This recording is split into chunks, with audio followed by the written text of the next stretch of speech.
Louisiana's most inbred cousins. After generations of marriages, they produce the most deformed children. Deep within Louisiana's isolated swamps, far from modern society's gaze, a family concealed a dark secret for decades, a secret that only emerged in 1978 when local authorities finally entered the Budro property. Even the most seasoned researchers were shocked by what they discovered, a family lineage that, for over a century, had practiced marriages between close relatives, resulting in one of the most disturbing tales of genetic decay ever documented in the United States.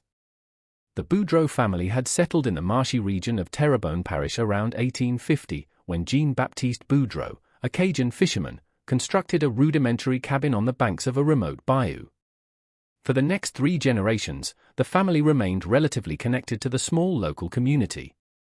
It was only after the Great Depression, as economic hardships worsened, that the Budros slowly withdrew from social life. In 1935, Maurice Budro, Jean-Baptiste's great-grandson, decided to move his family to an even more secluded part of the swamps, declaring the outside world corrupt and that only family purity could be trusted. This choice initiated a deliberate isolation that would endure for decades. Maurice fathered 5 children, 3 boys and 2 girls, who grew up with virtually no contact beyond the family circle. Dr. Robert Thibodeau, a University of Louisiana geneticist who later studied the case, clarifies, geographic isolation alone doesn't cause inbreeding. It was the mix of this physical seclusion with a twisted family ideology that set the stage for this genetic tragedy. Recovered property records showed that Maurice crafted a sort of family doctrine rooted in distorted religious interpretations and a belief that Budro blood held superior qualities that must be preserved. He actively promoted relationships between cousins at first, and later, even between siblings. Ellie Carter, a social worker involved in the investigation, described what she witnessed. The property was like a time capsule, no electricity, no radio, no link to the outside world. The youngest children, the 3rd generation within this closed system, showed clear signs of physical and cognitive impairment. The first generation of cousin marriages produced children with relatively moderate issues. Joseph Budro, Maurice's eldest son, married his first cousin Marie in 1953. They had 6 children, 2 born with extra digits, polydactyly, and 1 with a cleft lip. However, all could function reasonably well within the isolated family setting. The true genetic decline began to show in the following generation, when Joseph and Marie's own children were encouraged to marry each other. Paul and Annette Budro, who were cousins, had 4 children between 1971 and 1976. All had severe congenital anomalies, including microcephaly, significant facial deformities, and profound intellectual disabilities. Make sure you're subscribed to this channel. The story of these Louisiana cousins is just one of many disturbing revelations about consanguinity we share exclusively here. Subscribe now so you don't miss the next installments, which unveil even more shocking secrets of these isolated families. The Budro family was discovered by accident in March 1978. A local hunter, Thomas LeBlanc, lost in the swamps during a storm, sought shelter near the remote property. What he glimpsed from a distance deeply unsettled him, children with strange appearances moving uncoordinatedly in the yard of the main house. They were like creatures from another world, LeBlanc later told police. Some had abnormally small heads. Others had twisted limbs. The whole scene filled me with indescribable dread. When authorities finally entered the property in April 1978, they found a cluster of 5 crude houses occupied by 32 people, all interconnected by a complex web of kinship. Confiscated photos and personal documents revealed that by then, first cousin marriages had occurred for 3 consecutive generations, and in the most recent generation, even siblings had formed unions. Sheriff's investigator Dale Teo recorded his first impressions. In 22 years on the job, I'd never seen anything like it. Some of the younger children were barely recognizable as human at first glance. There was a girl about 6 who couldn't walk or talk, just made guttural sounds. She was disproportionately short, and her face had features straight out of a nightmare. Dr. Margaret Wilson, the pediatrician who examined the children, compiled detailed reports on the medical conditions found in this 3rd generation of inbred marriages. We observed a terrifying concentration of deleterious recessive genes. 12 of the 17 children born after 1970 had severe craniofacial or cardiovascular deformities. 4 were born with advanced polydactyly, not just extra fingers, but complex, non-functional digital structures. One of the most striking cases was that of Emily Budro, born in 1974, the result of the union between Paul and Annette, first-degree cousins who shared the same grandparents. Emily had a rare condition known as cyclopia. She had a single central eye where her nose should have been and no nasal septum. Her life expectancy was extremely limited, yet she surprisingly lived to age 4. Jerome Budro, the family patriarch at the time of discovery and a son of Maurice, fiercely defended the family's practices when confronted by authorities. "What we do is nobody's business. We've always lived our own way, apart from others' rules. Our family is strong precisely because we keep our blood pure." Anthropologist Dr. Claire Fontenot, who extensively studied the case, explains, "What we see with the Budros is a phenomenon called the founder effect combined with repeated consanguinity. When a small, isolated population continues to reproduce internally, certain genetic traits, including harmful ones, become increasingly concentrated. A limited gene pool, followed by deliberate inbreeding, amplifies problems exponentially." The investigation revealed the family had developed its own simplified language, a dialect derived from Cajun French but nearly incomprehensible to outsiders. Their religious practices were equally unique, a blend of distorted Catholicism, local superstitions, and beliefs invented by Maurice decades prior. Improvised medical records kept by Lorraine Budro, who acted as the family healer, documented a grim pattern: each new generation had more health issues than the last, with increasingly high infant mortality. Authorities faced an unprecedented ethical and legal dilemma. Louisiana law forbade sibling marriage, but first cousin marriage, while socially frowned upon, wasn't technically illegal in the state at that time. Furthermore, many unions had never been officially registered, existing only within Budro family tradition. District Attorney Martin Guidry decided to focus first on the children's welfare. "Our immediate priority must be getting these children proper medical care. Some have never seen a professional. Legal matters about the marriages can wait." 17 children under 18 were temporarily removed and placed under intensive medical care. Exams revealed the alarming scope of the health problems. Beyond visible deformities, many suffered from serious internal conditions, including congenital heart disease, kidney malformations, and severe neurological disorders. The case gained limited local media attention, but authorities worked to contain details and photographs, citing concerns for the victims' dignity. However, a Times-Picayune journalist managed to briefly interview Alice Budro, one of the few family members able to communicate with outsiders. "We didn't know there was another way," said Alice, then 32, herself the product of a first-cousin marriage and married to her cousin Raymond. "For as long as I can remember, that's how things were. When you grow up hearing the outside world is dangerous and only family can be trusted, you believe it." The Budro case became a landmark in the study of prolonged inbreeding effects. Dr. Victor Lamar, a forensic geneticist who examined samples from the family, later published an anonymized study that became a medical literature reference.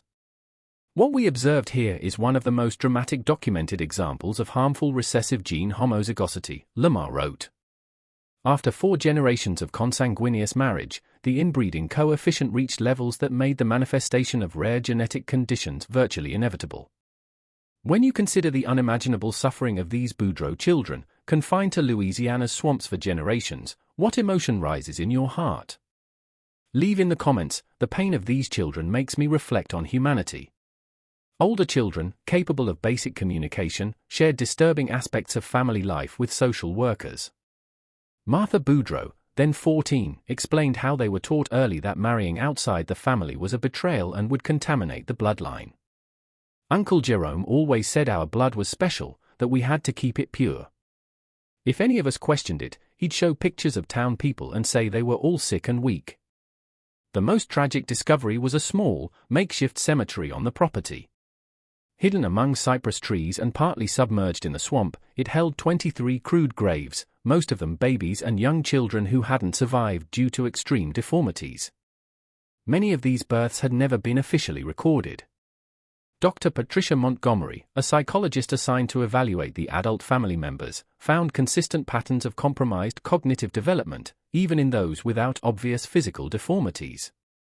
What we see are the combined effects of extreme social isolation, repeated inbreeding, and profound educational and cultural deprivation, she concluded. Ironically, the meticulous records kept by Maurice Budro, the original patriarch who began the isolation, became a valuable resource for researchers. His diaries, written between 1935 and 1968, obsessively documented genealogies, births, and descendants' physical traits, often with disturbing notes on how to improve the lineage through specific pairings. The fate of the Budros became a complex challenge for Louisiana's social services. The most severely affected, with multiple impairments, were sent to specialized institutions. Those with greater functional capacity were placed in foster homes, though their unusual background and behavioral issues stemming from extreme isolation made successful adaptation difficult. Shelley Romero, a social worker on the case, recalls, these children faced monumental challenges. Beyond the physical and cognitive limits from inbreeding, there was cultural shock. Many had never seen a TV, didn't know what a telephone was, and had extremely narrow concepts of the world beyond the swamp. The adult family members faced their own severe difficulties. With no professional skills, no formal education, and often displaying mild to moderate cognitive issues, integrating into conventional society proved nearly impossible. Some remained in nearby rural areas under official supervision to prevent the old family structure from reforming. The case sparked legislative debate in the state. In 1980, partially motivated by the Budro situation, though never explicitly named, Louisiana strengthened its laws against consanguineous marriage, including stricter penalties and expanding the legal definition of prohibited relationships to explicitly include first cousins. The scientific legacy was also significant.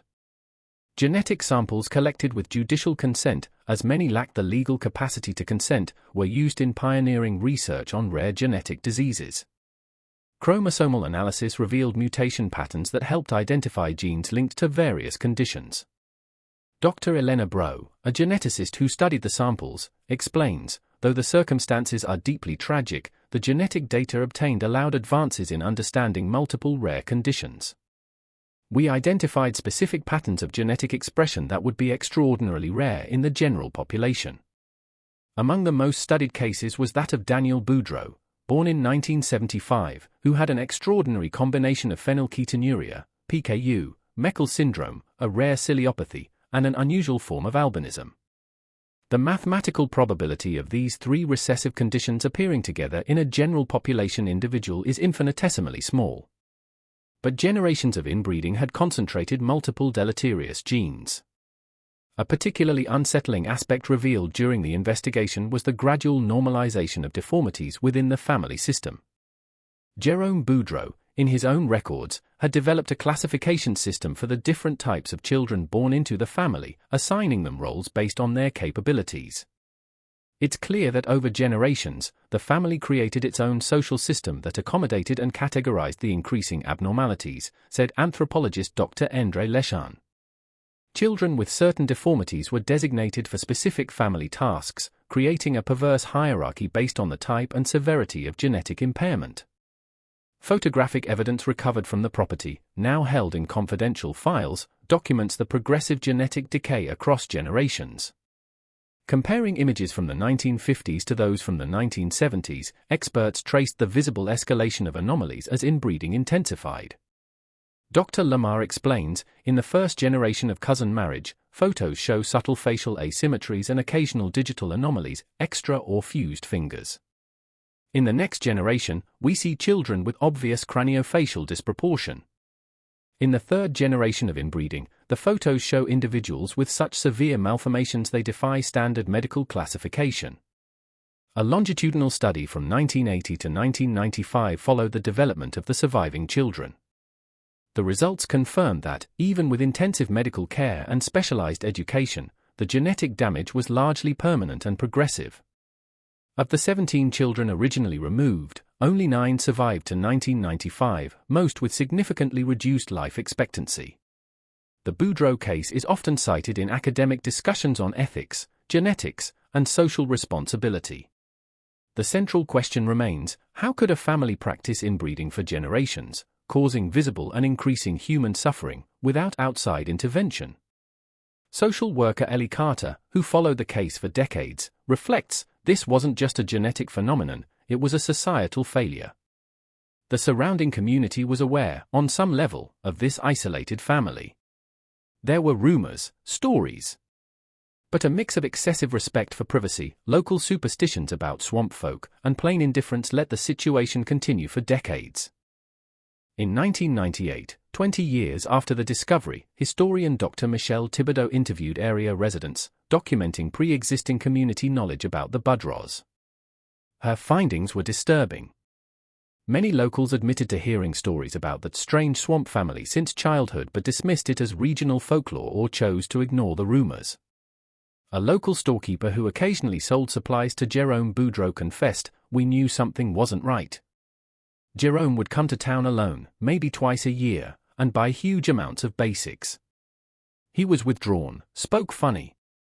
The Budro legacy continues today, though discreetly, scattered across Louisiana institutions and foster families. The youngest survivors, now adults, carry in their bodies and minds the consequences of their ancestors' choices.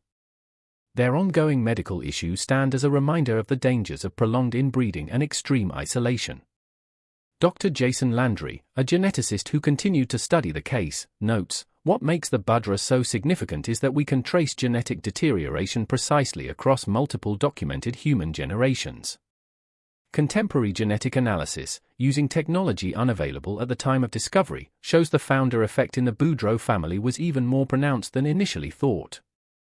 Jean-Baptiste Budro, the original 1850 settler, already carried recessive genes for at least 5 rare conditions.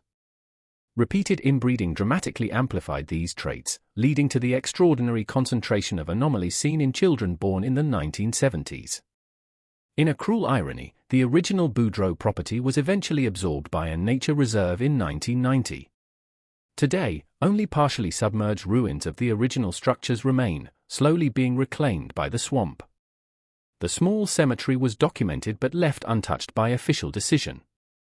Its simple wooden crosses have long since rotted away. The case led to significant changes in social work practices in rural Louisiana. Outreach programs were implemented to identify isolated families, and health professionals received training to recognize signs of consanguinity and intervene appropriately. As of 2020, only 3 adult members of the original Budro generation were still alive. Alice Budro, one of the few who partially adapted to conventional life, gave an anonymous interview for an academic study. "I don't blame my parents or grandparents. They didn't know what they were doing. They thought they were protecting the family. But the price we paid, no one should go through what our children went through." Dr. Robert Thibodeau, who studied the case from the beginning, concludes, "The Budro history remains one of the most documented examples of prolonged human consanguinity's effects.